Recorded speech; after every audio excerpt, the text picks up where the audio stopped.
Alright, so ongoing diagnostics on this XMT350 CCCV. I've repaired the PC2 and PC1. PC1 got a U6 soldered in and a couple other diodes and whatnot. So the situation is we don't get the PC3 to fire up, so we don't have any output, DC output in the front of the machine. So I simplified some of the diagrams, and what we're gonna check the values on PC1 RC21 to RC37. We need to see 950 there, that's boosted voltage.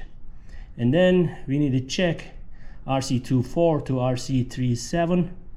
That is the rectified voltage. It'll be around 315 to 320. And then we need to find out if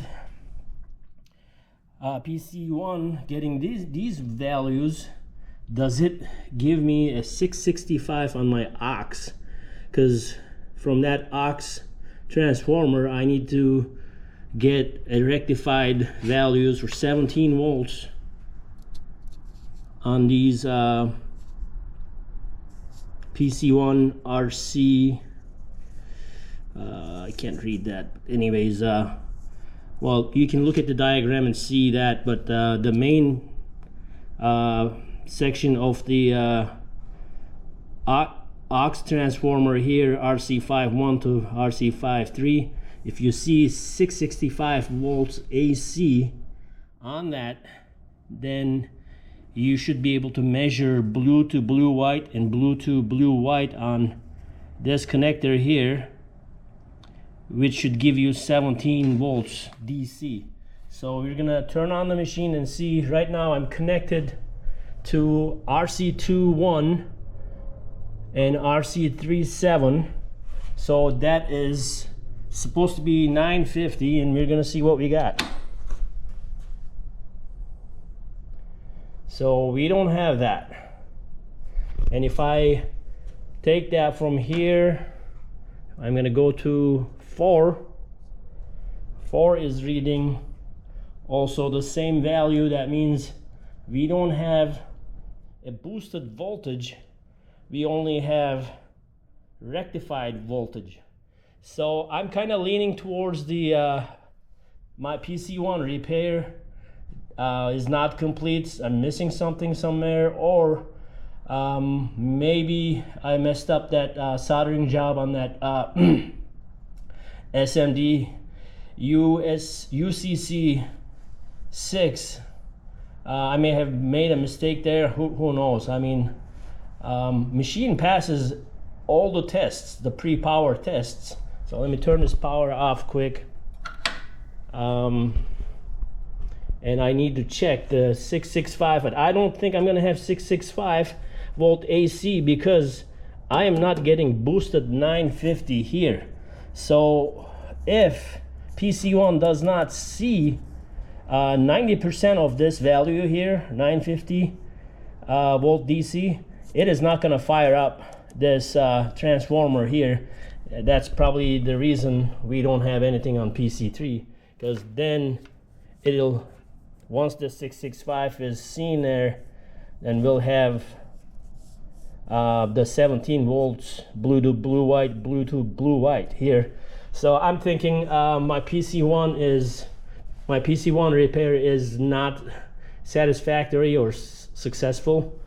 I'm gonna drain the caps, unplug, and I'll remove. Let me unplug this quick. Yep, safety first. We're gonna drain our caps here quick. I have a 5 watt 200 ohm resistor tied into my extra probes. I'm gonna get these guys drained quick here. All right, let's see where we're going with that. There we go. Boom, we're dropping it quick.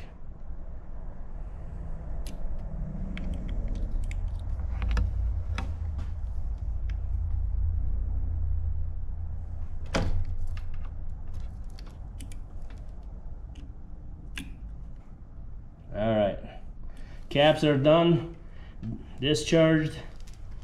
So there's another thing I needed to mention for those of you guys who are going deep into your XMT repair.